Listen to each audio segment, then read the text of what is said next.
Hola, buenos días. Estamos viendo una fotografía del Hospicio Cabañas que me mandó pues Lupita Varela. Le agradezco mucho a Lupita Varela y gracias por la foto. Y bueno, pues empecemos. Hoy es martes 17 de septiembre de 2024 y son las 10:06 de la mañana en mi reloj.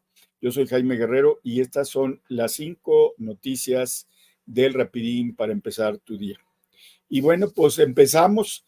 Miren, estoy viendo una nota, estuve viendo en la mañana, pues muchas notas, hay muchas cosas que comentar. Ya saben ustedes que se publicó la reforma judicial ya, a pesar de la prohibición de una jueza, se publicó. Eh, Todavía el PAN dice que está preparando un recurso de anticonstitucionalidad para poder pues detener esta reforma. Lo que sí es que el Congreso tendrá 30 días a partir de que se publicó, o sea, de ayer 16 de septiembre, eh, tendrá un mes para expedir la convocatoria para pues, los concursos de jueces, ministros y magistrados. Ya saben ustedes que ese es el proceso que va a empezar. Eh, Ojalá que se pueda detener esto legalmente. Yo no dudo que haya algún recurso. Lo que dudo es que el presidente o la presidenta, en su caso, eh, acate las órdenes del Poder Judicial. Eso es lo que yo creo que puede pasar, que aun cuando se pueda detener en términos judiciales, el presidente o la presidenta no van a detener la reforma judicial y bueno, pues son capaces de sacar por la fuerza a los ministros, a los magistrados y a los jueces. No lo dude usted, esto va a ser, pues todavía no hemos visto cómo termina este asunto y pues sí creo que estamos en manos de alguien que tiende ya digo, que ya es un gobierno autoritario y que tiende a una especie de dictadura transeccional, es decir, hereditaria transeccional. En fin, pero vamos a otra nota que también me pareció tremenda. Esta nota que les voy a comentar la titulé yo El juvenicidio en México. Juvenicidio. Y ustedes se preguntarán, ¿qué es eso del juvenicidio? Déjenme decirles que el invento no es mío. Un sociólogo de Baja California, del Colegio de la Frontera Norte, pues lo que dice es, acuñó el término de juvenicidio, porque dice que en México, como dice aquí esto, ser joven entre, pues, ¿qué será? 10 y 29 años, o 12 y 29 años, es estar en peligro de ser asesinado o enlistado en los cárteles. Y hay un estudio muy completo que se hizo con varios especialistas. Le platico bien la nota. El riesgo de morir o desaparecer en México siendo joven es muy alto. Las tasas de homicidio y desaparición entre los jóvenes se dispararon entre 2006 y 2022. Y conste que todavía faltaría 2023 y 2024. Es el periodo desde que entró el presidente Calderón hasta 2022, ya con el presidente López Obrador. Por cada 100,000 personas asesinadas o desaparecidas, ¿sí? La tasa de jóvenes siempre es superior a la tasa nacional que incluye a todas las edades. Y bueno, antes de seguir con la nota, le doy la bienvenida a mi querida Gabriela Sotomayor. Hola Gabriela, bienvenida de nuevo. Hola, ¿qué tal? Yo muy feliz de estar de nuevo aquí con ustedes, con todos los rapidines. Agradecer, me han mandado muchos mensajes, que cuando regreso, que cuando vengo, que todo. Y bueno, con muchísimas ganas, con muchísimo entusiasmo para estar aquí con ustedes y contarles todo lo que sucede por acá, que hay bastantes cosas de las que hablar. Y bueno, de todas formas, gracias por la paciencia, gracias a Jaime Guerrero y a Tere Vale, porque me han tenido la paciencia de esperarme para regresar. Ya estoy aquí con muchas ganas, así es que, sí, bueno, me llegué un poquito tarde, me disculpo porque traía el sol en la cara y no me acomodaba la luz, pero bueno, dime ya cuando me arranque y yo me arranco en un rato que acabes con tu tema. Y bueno, pues aquí estamos, al Muy pie bien. del cañón, al pie del cañón. Bueno, bienvenida, bienvenida, bienvenida 3 veces. A ver si te apareces como Beetlejuice, así, si digo bienvenida 3 veces, te apareces en México. Pero bueno, vamos a seguir con la nota es terrible, se llama el juvenicidio en México. Entonces, estos datos, o sea, la tasa de asesinato o desaparición entre los jóvenes entre los 12 y 29 años, estoy recapitulando, es mayor que la tasa nacional para todas las demás edades. Entonces, el Universal hizo un estudio, vale la pena verlo, porque es un estudio muy completo en el Universal. Hay un par de notas en el Universal que yo les recomiendo que no se pierdan. ¿Sí? En 2006, dice el Universal, había 10 asesinatos por cada 100,000 personas.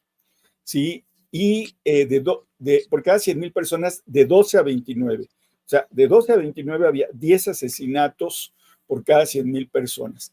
Y para 2022 la tasa creció a 28 personas de esas edades, ¿sí? Por cada 100,000 habitantes. Y en el caso de las desapariciones, el aumento es aún mayor. En 2006 se encontraba en una por cada 100,000 jóvenes y en 2022 en 29 por cada 100,000 jóvenes en 2022. Y la mayor parte de los registros de desapariciones de jóvenes corresponde, adivinen qué, a mujeres, por supuesto. En 2013, la tasa de desapariciones de mujeres entre los 12 y 29 años superó, pero con mucho, a la de hombres jóvenes de esa misma edad. ¿Sí? Por ejemplo, en 2013, el porcentaje por cada 100,000 hombres jóvenes, el porcentaje no, el número era 22 y en las mujeres 32, o sea, 10 más. O sea, es un juvenicidio espeluznante.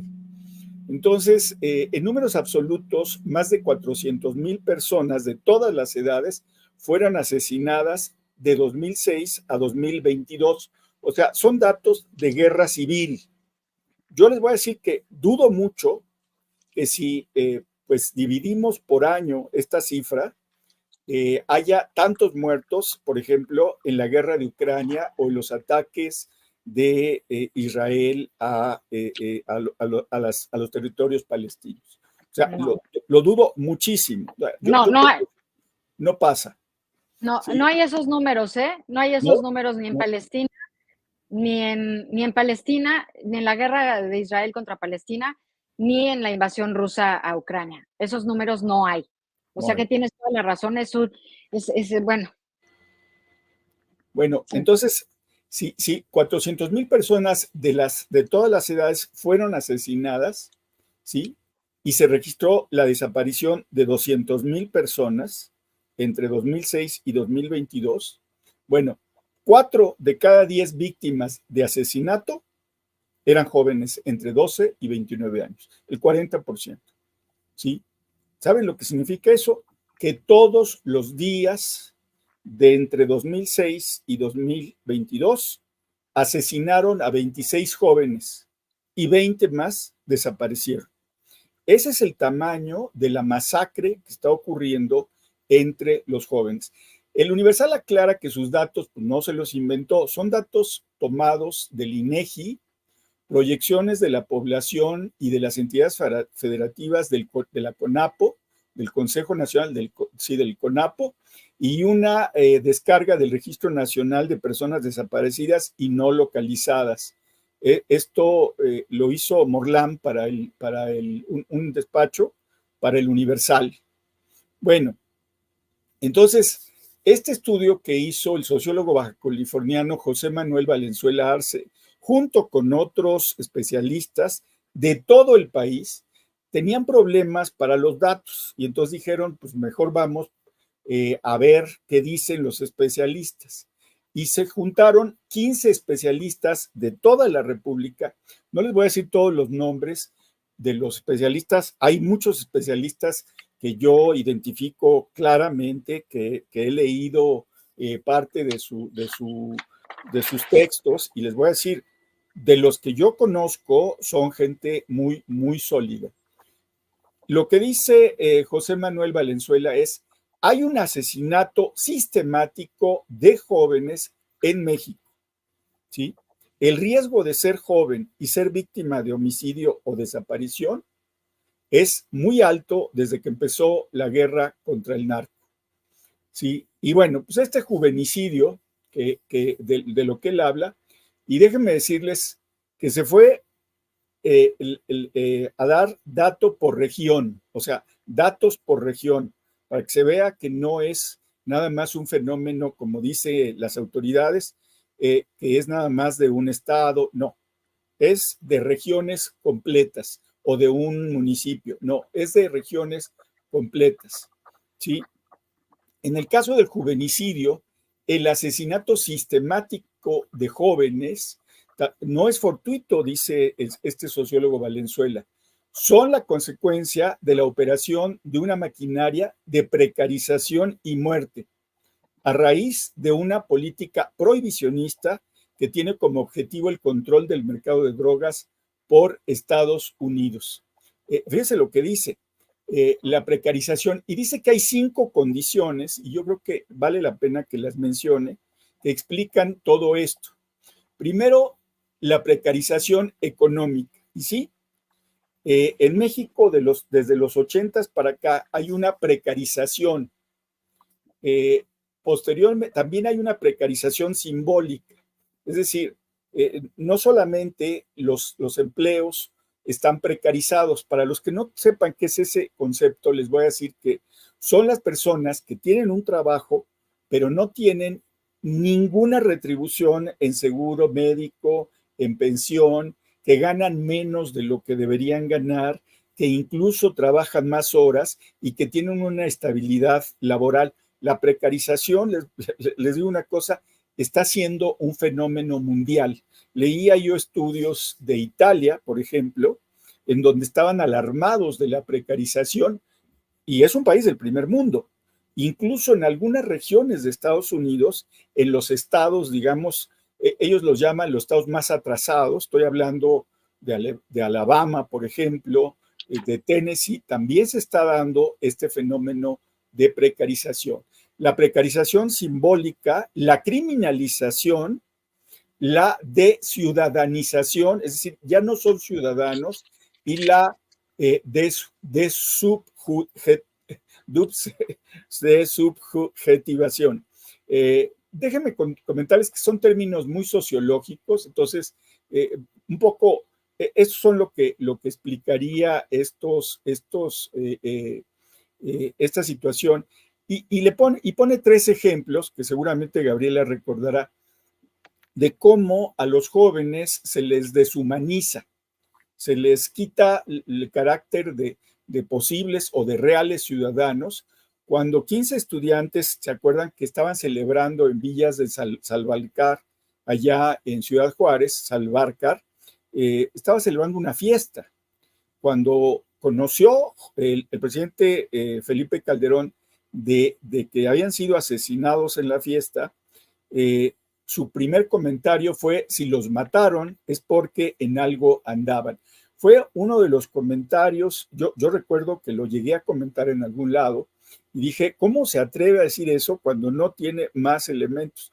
A la postre se demostró que eran estudiantes y que simplemente la gente que los mató, pues había querido entrar a la fiesta y como le habían dicho, oiga, pues ustedes no los conocemos, entraron y masacraron a estos 15 estudiantes. Igual pasó con la ejecución extrajudicial en 2014 en Tlatlaya. Este es ya en el periodo de Peña Nieto. ¿Se acuerdan que los mataron y cuando los peritos analizaron, dijo, no, todo está en orden, pero las fotos revelaban otra cosa. Por ejemplo, las fotos revelaban que había disparos en uno de los muros de la construcción que estaba ahí y que había sangre detrás de esos disparos, como si hubieran formado a estas personas y los hubieran fusilado in situ. O sea, y eso fue uno de los escándalos. Me pareció muy grave lo que sucedió en Tlatlaya, y no fue el único caso, durante el sexenio de Peña Nieto, y ahora con Andrés Manuel, que, por ejemplo, relacionó la masacre de 12 jóvenes en Salvatierra, Guanajuato, con el consumo de drogas. Y después se supo que no había tal consumo. Y López Obrador sistemáticamente le ha echado la culpa a las víctimas. Lo hizo en Nuevo Laredo 2 veces, lo hizo en Jalisco. Es decir, tenemos gobiernos que lo primero que se les ocurre cuando hay víctimas, en especial jóvenes, es que eran sicarios. Miren, no me voy a detener región por región, es un estudio de la región noreste, es un estudio de la región noroeste, de la región occidente, de la región centro y de la región sur-sureste. O sea, no es nada más. Y le voy a decir la estadística general, ¿sí? La estadística general es brutal, ¿sí? En México, el 40% de todas las víctimas de homicidio son jóvenes entre los 12 y 29 años. Por eso dice el sociólogo Valenzuela, estamos ante un juvenicidio. Bueno, pues esta es la primera nota, es una nota espeluznante, vale la pena que la lea. Bueno, es una cuestión también, hay que verla porque es muy amplia, es muy completa y es lo que está pasando en el país. Gabriela. Sí, esto del juvenicidio, yo no había escuchado este término, pero qué bien usado está, porque eh, te explica perfectamente lo que está pasando en México. En México hay una tendencia de los gobiernos a criminalizar a las víctimas, como lo que bien dices de Calderón, de que no, pues algo han de haber estado haciendo mal. Es lo mismo que cuando violan a una chica, pues yo creo que iba en minifalda o que estaría tomada, o sea, le echan la culpa a la víctima en lugar de que vean qué está pasando. En cualquier país en donde hay una democracia más o menos funcional, pues se cuida a los jóvenes, se les cuida, o sea, si están en una fiesta, pues a veces hasta hay seguridad alrededor. Los jóvenes son jóvenes, se tienen que divertir, tienen que ir, venir. eh, y en México, los jóvenes o están en su casa encerrados o se arriesgan a que les hagan algo en cualquier parte. Nunca hay una tranquilidad de los padres, porque los jóvenes, o sea, salen y los padres se quedan con el Jesús en la boca cuando salen. A mí me parece, pues, muy desafortunado y más desafortunado que es gobierno tras gobierno, como si se hereda esto y no hay un alto a esta situación y a esta tendencia. Ahora, ligado a esto, que no es, digo, no tengo los porcentajes, pero el día de hoy, el grupo de trabajo de detenciones arbitrarias de Naciones Unidas presentó un informe demoledor de la situación en México con respecto a las detenciones arbitrarias. El informe está basado en una visita que hicieron los expertos de este grupo a México entre el 18 y el 29 de septiembre de 2023, el año pasado, con el presidente Andrés Manuel López Obrador. Entonces, lo que dice este grupo de detenciones arbitrarias es que en México la detención arbitraria es generalizada. Es decir, que en todo el país se vive un problema de detención arbitrario que es gravísimo. Lo que dice el grupo de trabajo que observó en México es que la militarización de la seguridad pública con la Guardia Nacional, la militarización que se vive en el país, es una de las responsables de estas cifras que suben y suben y suben con respecto a la detención arbitraria. Entonces, además de ser generalizada, lo que piden los expertos del Grupo de Trabajo de Naciones Unidas es quitar la figura del arraigo, porque hay un abuso de la figura del arraigo, y también hay un abuso en el uso de la fuerza a la hora de la detención. Me imagino, Jaime, que a la hora de hacer de desmenuzar, de desglosar los datos, me imagino que la mayoría de los detenidos serán jóvenes también. Sí, No tengo el dato, podría localizarlo, pero me imagino que ha de ser así, que la mayoría de los jóvenes son los que son detenidos de manera arbitraria para encontrar un culpable para algún delito que bien pudiera estar responsable los militares o la Guardia Nacional. Entonces, es un informe bastante amplio. Piden recomendaciones al Estado mexicano de quitar el arraigo, de mejorar la condición en las cárceles. Piden una serie de recomendaciones y exhortan al gobierno de México a seguirlas. Yo acabo de escribir una nota muy detallada sobre esto en proceso. Me imagino ya estará publicada y se detalla todas las recomendaciones y las preocupaciones de este grupo de trabajo de Naciones Unidas. sí. Lean a Gabriela Sotomayor en Proceso, y también tienes otra columna, ¿no, Gabriela? Mira, tengo otra columna en Opinión 51. Opinión 51 es un medio en el que participamos solamente mujeres, porque el 51% de la población somos mujeres. Y lo que se estudió es que la mayoría de los editorialistas o columnistas en la prensa de México son hombres. Sí, Entonces nos juntamos las mujeres para hacerlo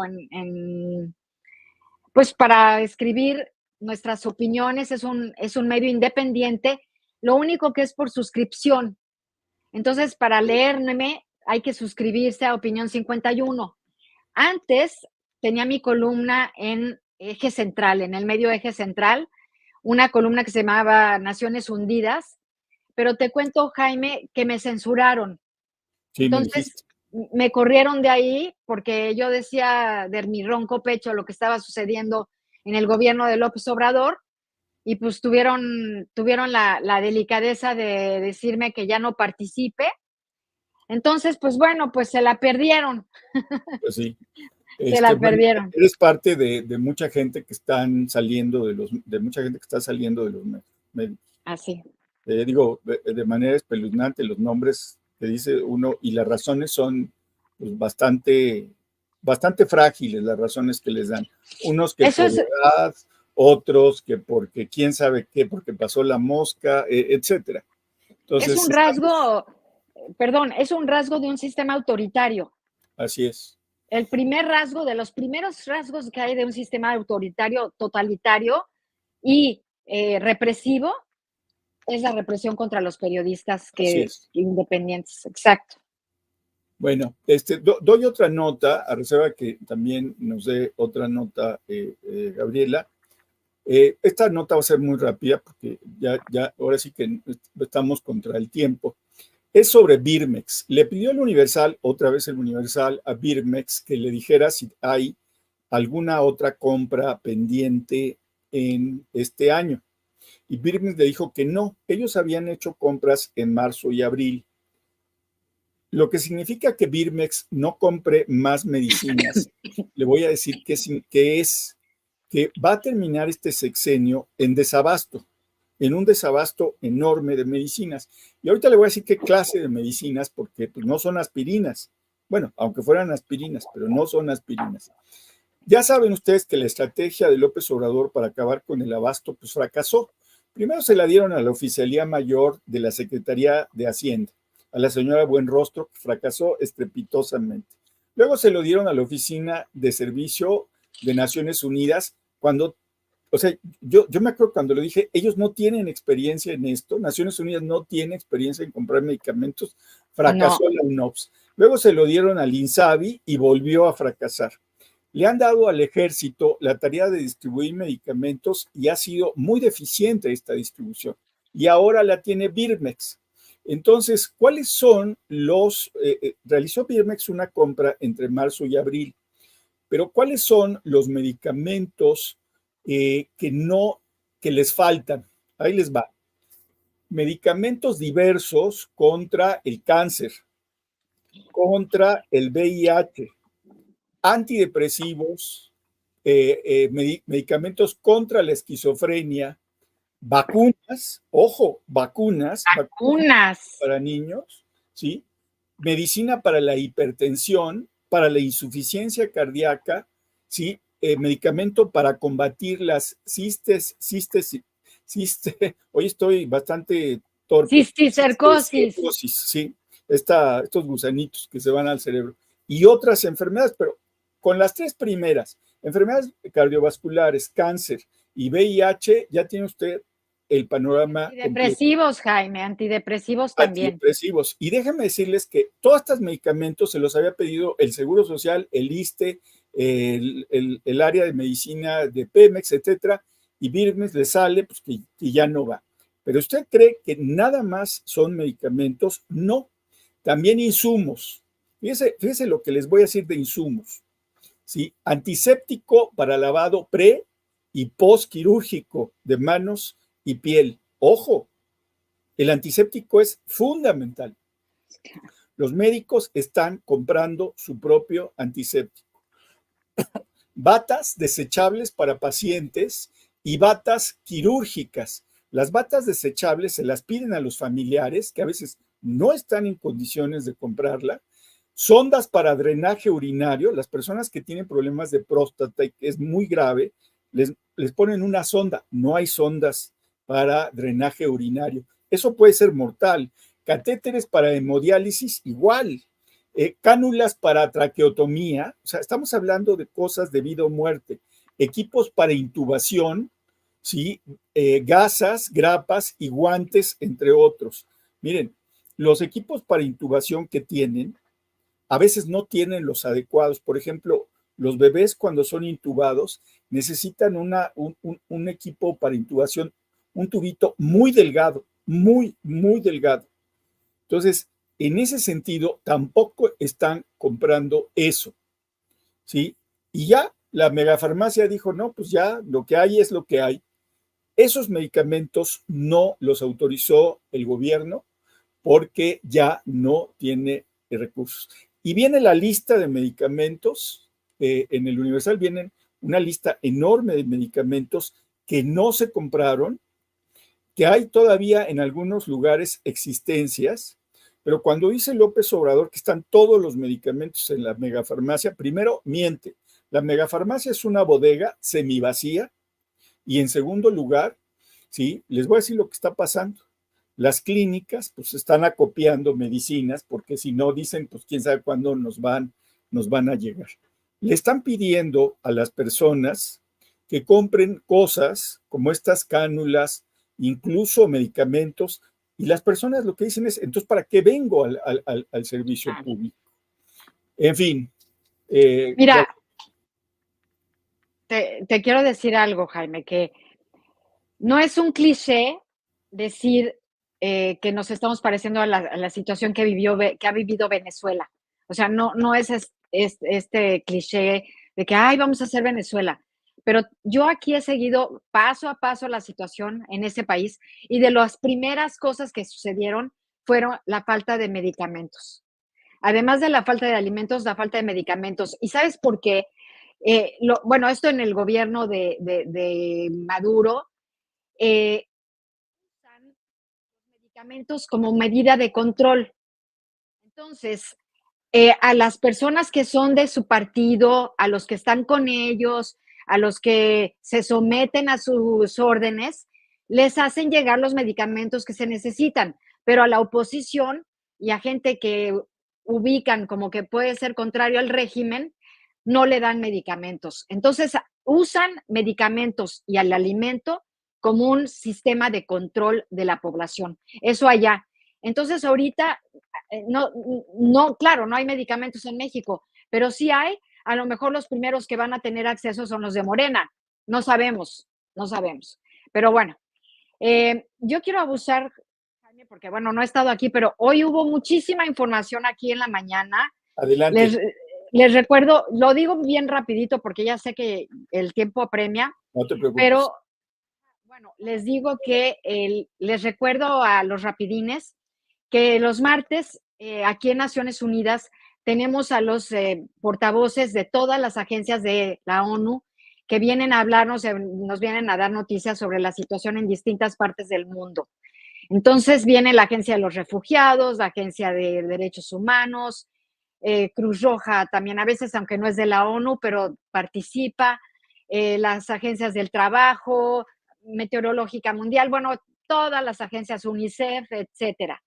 Entonces, el día de hoy tuvimos conferencia y estuvo muy interesante porque el Alto Comisionado de Naciones Unidas para Derechos Humanos está muy preocupado y vigiló de manera muy cercana la situación con esta reforma al Poder Judicial orquestada por el presidente Andrés Manuel López Obrador.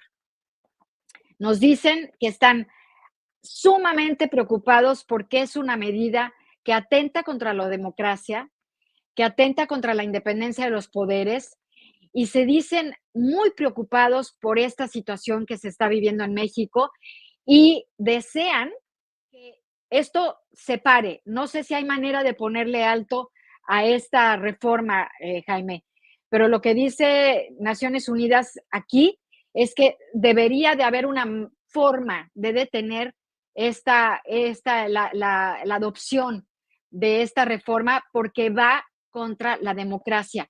¿Cómo está eso ahorita ya, Jaime? No tengo idea. Bueno, ya se publicó ayer, el 16, pero se publicó el 16, se publicó, no, el domingo 15 se publicó la reforma judicial en el Diario Oficial de la Federación, a pesar de que había una orden expresa de una jueza para impedir su publicación. Es muy discutible que esa orden pues sea, digamos, legalmente sostenible, porque incluso constitucionalistas que no están a favor del gobierno dicen que es difícil, que un juez no puede intervenir en ese proceso. O sea, puedes intervenir una vez que se ha publicado, es decir, que ya es cosa real, pero no puedes intervenir en el proceso. Entonces, el gobierno desobedeció de todas maneras y publicó el domingo pasado la reforma judicial, sin cambios, tal y como López Obrador quería. El Congreso tiene un mes para lanzar la convocatoria para jueces, ministros y magistrados, para empezar con el proceso.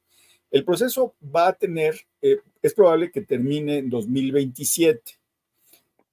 Algunos hay un problema legal porque los congresistas de oposición no alcanzan el número suficiente para ejercer una acción de anticonstitucionalidad o de inconstitucionalidad, que tiene que ser el 30% del Congreso. Si tú ves las cuentas, pues no da. Entonces, esa parte es preocupante. Sin embargo, algunos gobiernos estatales o municipales pueden hacerlo. Y en el caso del Partido Acción Nacional, dice que está preparando un recurso muy sólido, ojalá. El PRI ya está en otra cosa. El PRD ya no existe. Movimiento Ciudadano, quién sabe en qué está, pero el único que está preparando un recurso que yo sé es el PAN. Dice la ministra Piña, sin meterse mucho en el asunto, porque si no pierde la objetividad, que siempre hay manera de corregir eso. Y bueno, además de eso, tú sabes que el expresidente Zedillo, que normalmente es un hombre muy silencioso con relación a muy silencioso, ya habló y dijo pues, que esta reforma va a dar al traste con la democracia.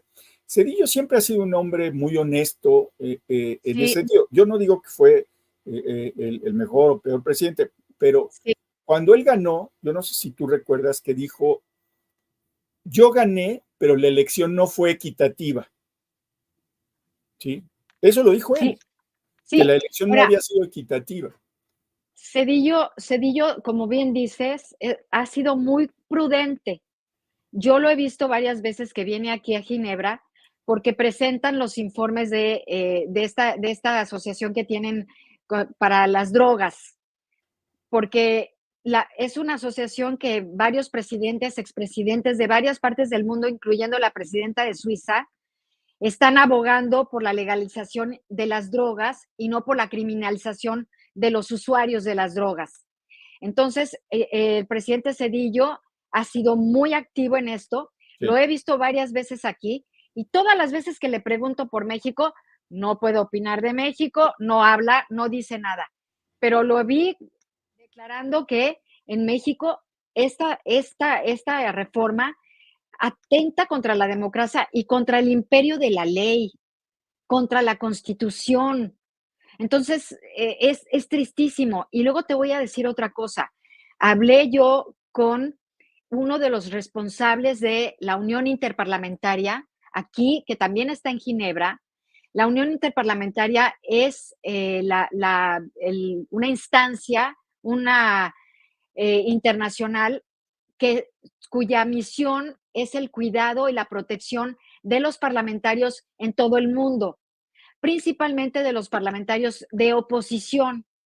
Entonces, yo le pregunté qué opinaba a este señor Huizanga, se llama, le pregunté cómo veía la situación de los parlamentarios que habían sido acosados en México, eh, de acuerdo a que iban a votar en contra o a favor, diputados, senadores, y entonces me dice que sí vieron esta situación de que varios diputados y varios senadores fueron acosados.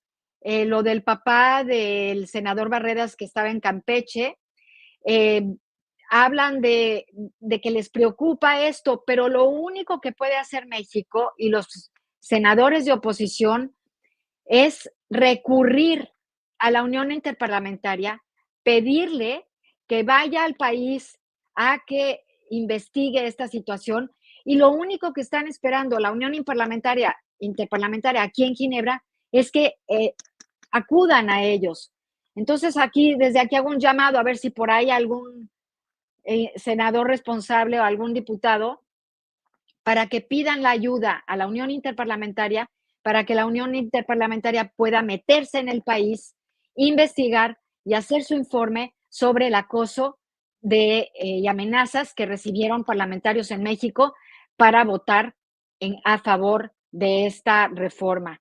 Entonces, es muy importante que o sea, la única forma también de ir hacia una instancia internacional es esta.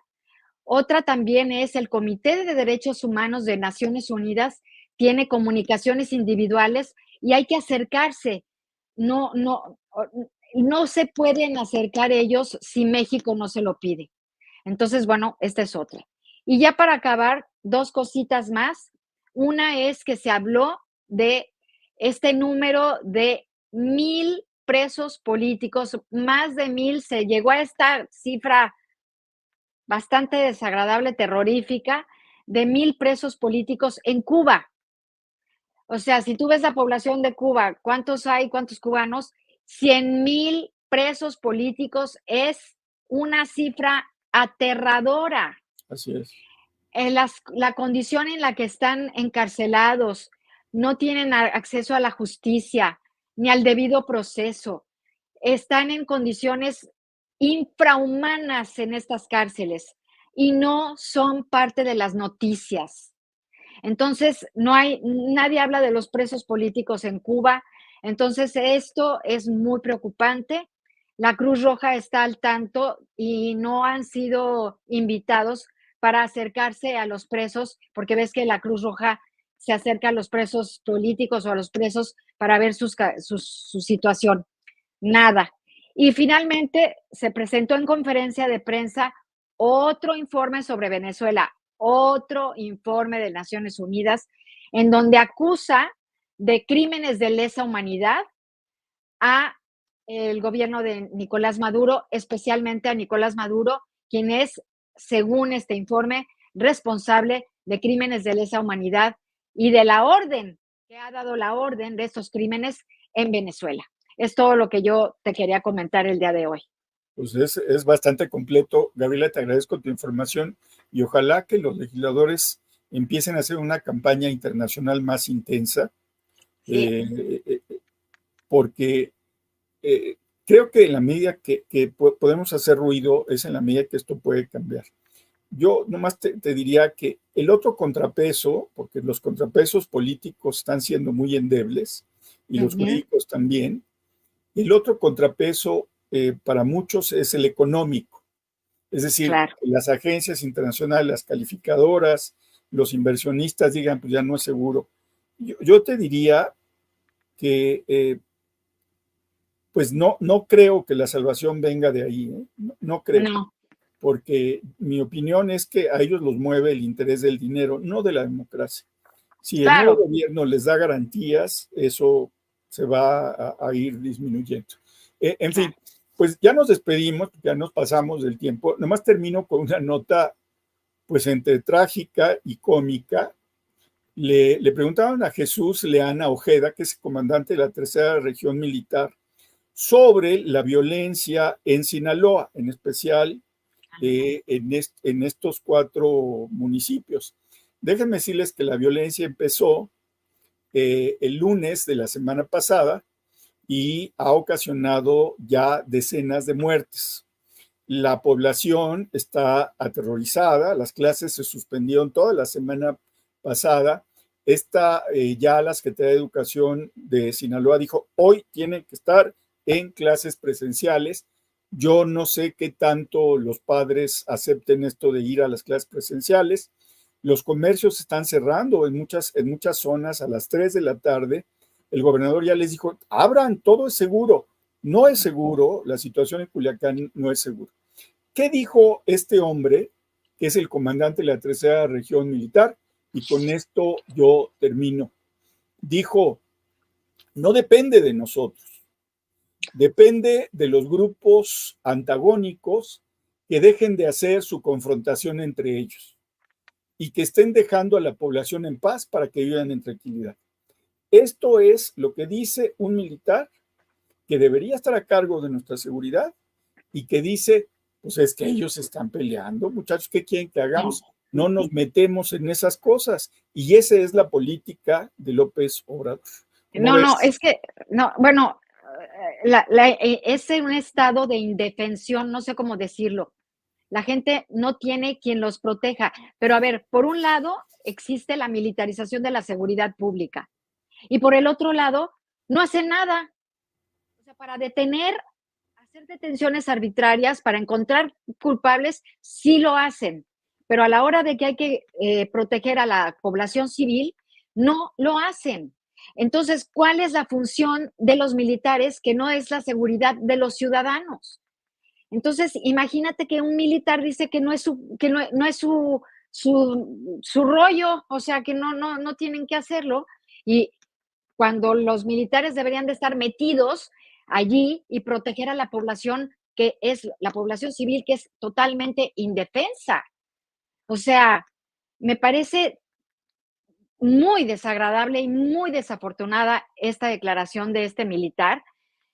No sé si ya, o sea, si estos los militares con los que contamos, pues vamos a persinarnos porque pues, si vuelve a haber más conflictos entre narcos en otra parte, pues ¿qué vamos a hacer? Esto ya suena, este conflicto entre los narcos suena a un conflicto armado no internacional, es guerra. Tiene que haber unas leyes de la guerra que son las convenciones de Ginebra, que es el derecho internacional humanitario, que lo primero que buscan es la seguridad de la población civil. Y entonces aquí no se cuenta con el ejército. Díganme, por favor, qué están haciendo. Así es. Jaime. Sí, sí. Bueno. Sí. ¿Quién sabe qué están haciendo? En fin, pues ya nos vamos. Vamos a leer algunos comentarios porque ya vamos de veras tarde. Sí. Fue culpa mía porque yo me extendí mucho en la primera nota. Lo que pasa es que sí me pareció muy importante lo del asunto del Totalmente. y me Totalmente. pareció, no di ni la mitad de la nota. Es estremecedora cuando uno se entera que el hijo de fulanito, etc. Oye, Jaime, pero para tener el informe completo, ¿dónde lo buscamos? En el Universal está, las 2 notas, son enormes las notas, en el Ok. Universal en línea. Ok. Sí, no, Ok. no en la edición impresa, bueno, supongo que también, pero en línea está muy completa. Itzel Guerra dice, los militares dicen, ¿y yo por qué? En efecto. Pues porque ese es su trabajo. por ejemplo. Torro Proteger a 62, la que población. de acuerdo, Rapidín, el voto de Yunes fue la diferencia y eso nos envió a este problema. Ya ni el PRI se dobló. Pues yo creo que sí. Dulce María González Guzmán es muy claro, el narcotráfico es quien manda, ellos deciden la guerra y la paz de nuestro país. Sí, totalmente de acuerdo, Dulce.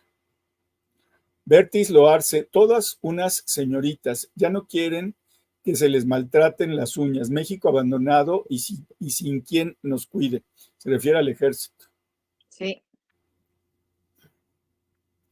R. Leiva, buenísima esa entrevista de Cedillo, no se la pierdan, por favor, sí, es dura. Y López Obrador se burló de él, porque no tiene nada que decir. O sea, el presidente no toma las cosas, no argumenta, él solamente desecha. Lucía Schroeder dice, la última, los chairos aventaron gasolina al senador del Movimiento Ciudadano, Luis Donaldo Colosio Riojas. Sí, cuando iba entrando en la reunión en la casona alternativa del Senado. Mari Comparán, ¿y cómo les llamamos a los 11 servidores públicos que le dieron curso a la sobrerepresentación? Pues no todos los 11, Mari. Hubo algunos que dijeron no estamos de acuerdo y votaron en contra. Y por cierto que la jueza que dio pues la orden de que no se publicara la reforma judicial, ya pidió, yo supongo que Estados Unidos ya pidió asilo. Klaus García Richard, Gabriela Cuevas fue presidenta de la Unión Interparlamentaria, inició con el PAN y como no le dieron la pluris se fue a Morena para poder seguir siendo presidenta de la Unión Interparlamentaria. Sí. Es cierto. Gus, ¿y por qué Ernesto Zedillo tardó tanto en hablar? Ya pa' qué, dijo el Perico. Yo creo que sí era importante que hablara. Él siguió una tradición autoimpuesta, o sea, él decía, yo no puedo opinar, o sea, y sí. no opinaba. Mari Comparán, el malo del PRI y Alito fueron los únicos que se mantuvieron firmes contra la reforma. Sorpresas que da la vida. No, el PAN también y Movimiento Ciudadano, hay que decirlo. María Ortiz, estuvo mejor el grito aquí con Alfaro. Viva la división de poderes, viva Jalisco libre y soberano. Totalmente, ¿eh? Totalmente. Miguel Ángel López, una amiga no encontraba en ninguna parte un medicamento vital para el tratamiento de cáncer. Así es.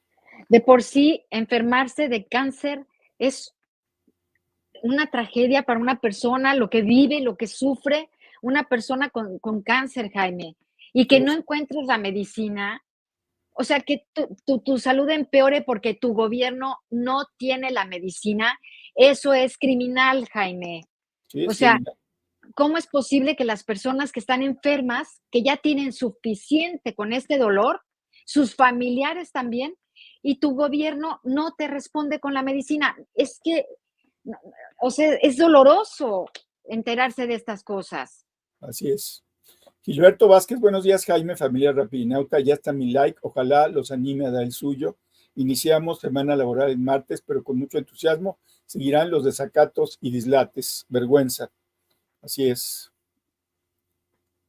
Estela Vaca, Gabriela y Jaime, no fue Calderón el que hizo mal comentario de los jóvenes asesinados en una fiesta, fue el viejillo, ¿no? Fue Calderón. Pero también el del Villas de Salvarcar, por supuesto que fue Calderón. Y de veras. Pero también López Obrador dijo, ¿no? También. Sí, López Obrador en las drogas. En este sexenio acusó de drogas a los 12 jóvenes que habían sido asesinados, que era un asunto de drogas. Calderón en su sexenio y Calderón en su sexenio, exacto. En el sexenio de López Obrador. Pero en el sexenio de Calderón, el que dijo eso fue Felipe Calderón. No, lo tengo muy, muy claro, ¿eh? Sí. Maribel Pineda.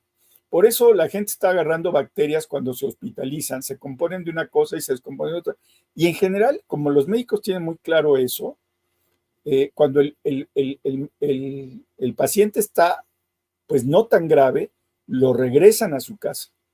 O sea, no quieren tener a las personas en el hospital. Por eso. Qué ¿Quién dolor. más? Toro 62T. En esa zona hay una lucha encarnizada entre el crimen organizado de Michoacán y Jalisco y las autoridades ni se paran ahí. Mari comparan, y la ONU solo hace recomendaciones y aquí y en donde hay conflictos las recomendaciones se las pasan por el arco del triunfo. Lo que pasa es que la ONU no es una policía, ¿eh? La ONU Claro, tiene esas limitaciones, no es un gobierno mundial, no puede hacer claro, algo más que recomendaciones. Y yo creo que las recomendaciones ayudan porque visibilizan problemas. sí. Bien, yo no sé por qué la hacen tanto de todos por una reforma mal hecha. Pues básicamente porque deja en manos de quién sabe quién la justicia. Yo supongo que en manos del gobierno o de quien tenga dinero para hacer que los jueces, ministros y Claro. magistrados ganen. Mm, ¿Quién más? Román Guzmán, quizá las calificadoras consideran que esta reforma es pura faramaya. No, no consideran que es faramaya, pero están expectantes. Están esperando, ¿sí? Están esperando, por ejemplo, cómo viene el presupuesto. Eso es una cosa importante. claro.